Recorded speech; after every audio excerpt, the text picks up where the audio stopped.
because once Earth's mightiest heroes joined the infected, no one else stood a chance. Welcome back, streamers, and this is the breakdown of Marvel's What If Episode 5. Paano kung ang zombie virus ay nagkalat sa MCU? Ating balikan ang mga natatagong Easter eggs at natatagong detalye sa zombie apocalypse na ito. Here we go!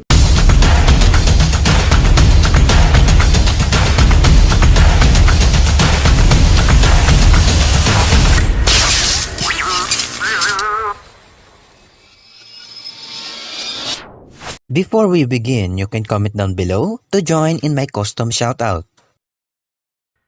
Nagsimula tayo kay Hook na dala ng Bifrost. Halos mag-match ang shot sa Avengers Infinity War at pagbagsak niya sa Sanctum. Kaso, wala dito si Doctor Strange at si Wong. At dumating naman si Ebony Maw at si Cull Obsidian. Siyempre, tumanggi rin si Hook na magpakita parang sa Avengers Infinity War. At biglang lumabas ang kamay ni Iron Man sa isang maliit na portal.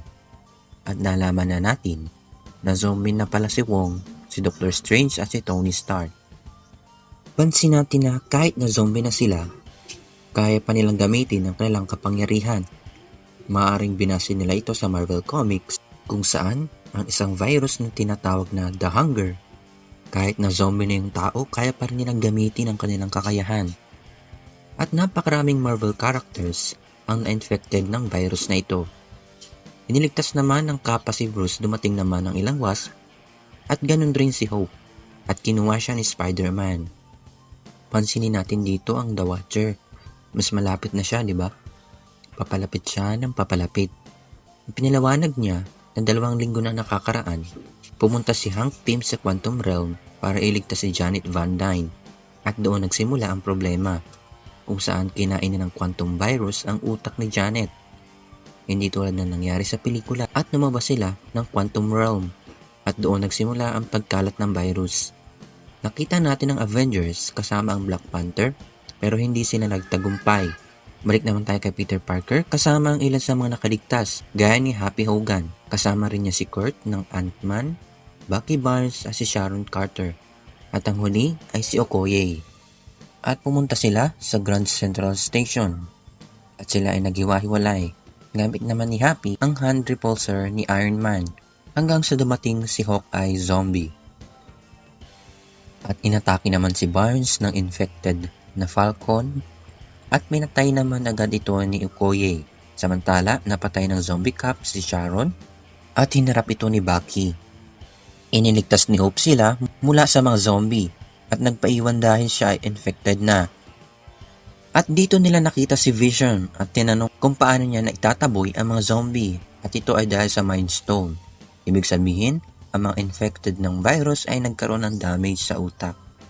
Nakuha pa ni Vision na iligtas si Scott Lang pero plano pala ni Vision na ipakain sila kay zombie Wanda.